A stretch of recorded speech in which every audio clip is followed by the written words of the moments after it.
Social media का एक platform YouTube, जिससे हम कई चीजें सीखते हैं, लेकिन ये यूट्यूब अब खतरा बन रहा है, और वो भी सेना के जवानों के खिलाफ, क्योंकि इससे इंसानियत के दुश्मन बड़ी साजिश रच रहे हैं।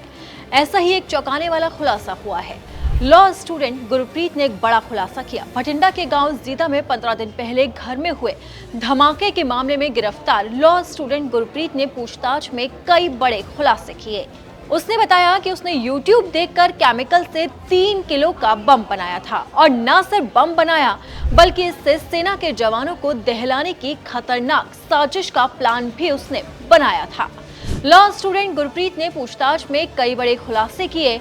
उसने 9 सितंबर को कठुआ जाकर सेना के कैंप में धमाके की बड़ी योजना बनाई थी, लेकिन उस दिन भटिंडा में भारी बारिश की वजह से वो नहीं जा सका। अगले दिन घर में ही बड़ा धमाका होने की वजह से वो घायल हो गया और अपना एक हाथ भी खो बैठा।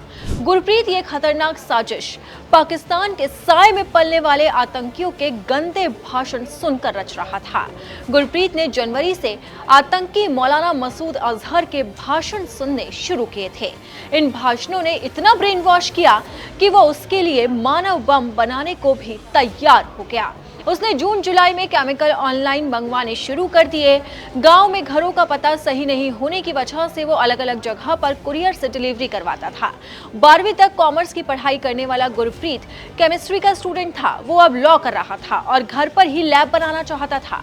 उसने बताया कि उसने यूट्यूब देखकर 3 किलो का बम बनाया था। इससे 20 से 25 फीट तक सब कुछ तबाह हो सकता था। गुरप्रीत का किस तरह से ब्रेन वॉश किया गया था, इसका अंदाजा इसी बात से लगाया जा सकता है कि उसे बिल्कुल मलाल नहीं है। उससे जब पूछा गया कि अगर वो बम ट्रेन या फिर बस में फट जाता तो रास्ते में ही धमाका हो जाता, तो उसने कहा कि अगर रास्ते में ही धमाका हो जाता तो हो जाता। गुरप्रीत ने कहा कि उसे मलाल है कि वो अब कोई बम नहीं बना सकेगा, क्योंकि केमिकल से बम बनाने के लिए 2 हाथ की जरूरत होती है। उसका एक हाथ धमाके में बुरी तरह से क्षतिग्रस्त होने से उसे काटना पड़ा है। आपको बता दें कि 10 सितंबर को घर में ही केमिकल से बनाए गए बम में धमाका होने से गुरप्रीत घायल हो गया था। उसे अस्पताल में भर्ती कराया गया था।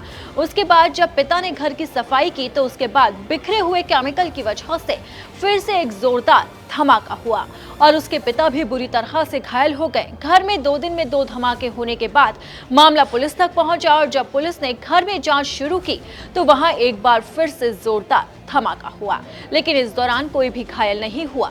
इसके बाद घर के आसपास के चारों ओर घरों को खाली करवाने के साथ ही जालंधर से PAP का बम निरोधक दस्ता भी बुलाया गया। रोबोट की मदद से जब केमिकल को हटाने की कोशिश की गई तब भी एक के बाद एक 2 धमाके हुए। 5 दिन में 5 धमाके होने के बाद मामले की गंभीरता को देखते हुए सेना को भी मौके पर बुलाया गया। वहीं अधिकारियों का ये कहना है कि शुरुआती जांच के बाद ये साफ हो चुका है कि गुरप्रीत किसी बड़ी साजिश को अंजाम देने की फिराक में था और निशाना सेना का कैंप था।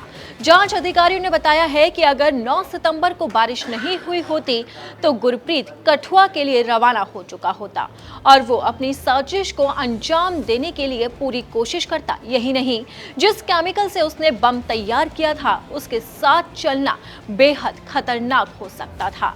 इससे बम ट्रेन या फिर बस के अंदर भी ब्लास्ट हो सकता था। वहीं उसे पूछताछ के बाद पुलिस अब उस पर गैर कानूनी गतिविधियां रोकथाम अधिनियम लगाने की तैयारी कर रही है और उससे लगातार पूछताछ भी जारी है। लेकिन सबसे बड़ा सवाल ये है कि अब दहशतगर्द सेना के खिलाफ YouTube को देखकर साजिश रच रहे हैं और बम बना रहे हैं। इस रिपोर्ट पर आपका क्या कुछ कहना है, आप हमें कमेंट बॉक्स में जरूर बताइए, और अगर आपको हमारा ये वीडियो पसंद आया तो इसे लाइक और शेयर जरूर करें।